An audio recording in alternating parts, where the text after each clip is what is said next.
N K और पढ़ाता हूँ मैं हायर मैथमेटिक्स। देखिए हम ज्योमेट्रिक प्रोग्रेशन के क्वेश्चन प्रैक्टिस कर रहे हैं। नेक्स्ट क्वेश्चन हमारा बोल रहा है 2 2 √2 4 कौन सी टर्म आपकी 128 है। तो देखिए कैसे सॉल्व आउट करते हैं और किस तरीके से आंसर फाइंड आउट करते हैं। Solution at first write down the given.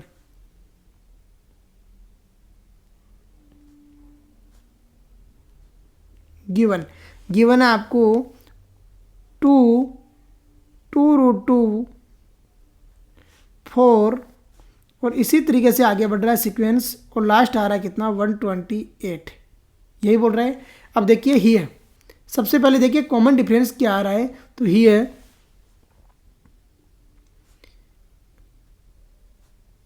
Second term upon first term, तो 2 √2 अपॉन कितना है 2 इज इक्वल टू आ रहा है 4/2 √2।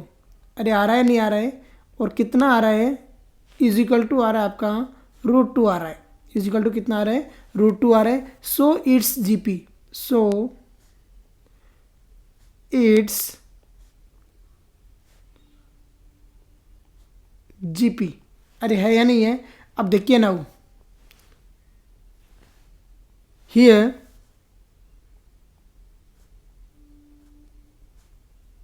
फर्स्ट टर्म है ए इज इक्वल टू है 2, ए इज इक्वल टू कितना है 2। कॉमन रेशियो है वो कितना आ रहा है आपका √2 आ रहा है, तो √2। और जो लास्ट टर्म है आपकी, या आप उसको nth टर्म मानते हो तो nth टर्म है, और वो कितनी है 128 है, 128। अब देखिए we know that we know that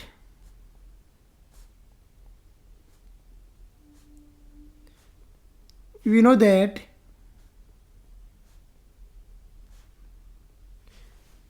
we know that GP में क्या होता है A N is equal to होता है A into A N is equal to A into R the power n-1।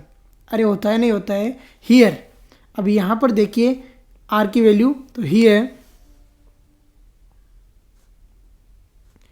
A N is equal to आपको given है 128, तो 128 is equal to ए की वैल्यू आपको 2 गिवन है, आर की वैल्यू आपको √2 गिवन है, और इसकी पावर आ रही है आपकी n-1। अरे आ रही है नहीं आ रही n-1। सोल्व आउट करते हैं तो देखिए 128 को हम क्या लिख सकते हैं, तो उसके आप कीजिए फैक्टर, अलग से कर लीजिए फैक्टर, अंडरस्टैंड कीजिए कि कैसे करते हैं और किस तरीके से सोल्व आउट करते हैं। तो 128 के कीजिए फैक्टर 128। सबसे पहले है वो डिवाइड होगा किससे 2 से, तो ये आएगा कितना 6 2 जा 12 4 2 जा 8। अगेन 2 से डिवाइड होगा तो कितना आएगा 3 2 जा 6 और 2 2 जा 4। अगेन 2 से डिवाइड होगा तो कितना आएगा 16। अगेन 2 से डिवाइड होगा तो कितना आएगा 8। अगेन 2 से डिवाइड होगा तो कितना आएगा 4। अगेन 2 से डिवाइड होगा तो कितना आएगा 2, और अगेन 2 से डिवाइड होगा तो कितना आएगा 1। अरे आएगा नहीं आएगा। और कितने हो गए 2 दी पावर कितनी हो गई 7 हो गई 2 दी पावर 7। तो राइट डाउन कीजिए 2 the power 7, 2 the power 7 is equal to देखिए 2 दी पावर कितनी आ जाएगी n-1/2 + 1, n-1/2, और प्लस में कितनी आ जाएगी 1 आ जाएगी। अब देखिए यहाँ पर सोल्व आउट करते हैं तो कितना आता है, तो 2 दी पावर 7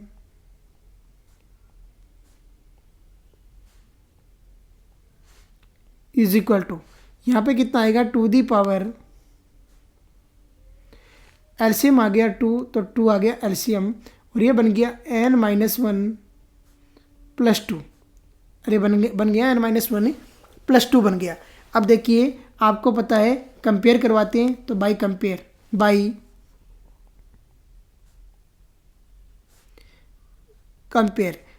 क्या बोलता है कि अगर बेस इक्वल होता है तो पावर भी क्या रहती है इक्वल रहती है। तो बाई कंपेयर करते हैं तो कितना आएगा देखिए 7 इज इक्वल टू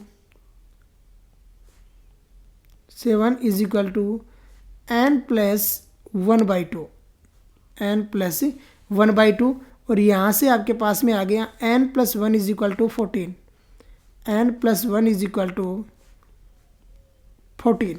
और n की वैल्यू देखिए कितनी आती है, n इज इक्वल टू आ गया 13, n इज इक्वल टू कितना आ गया 13।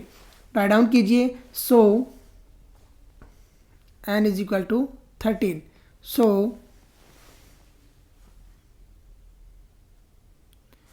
128 इज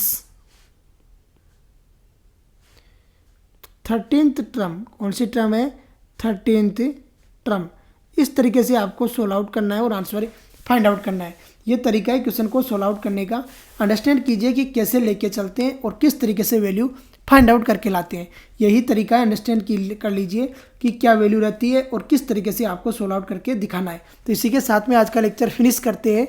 जय हिंद, जय भारत।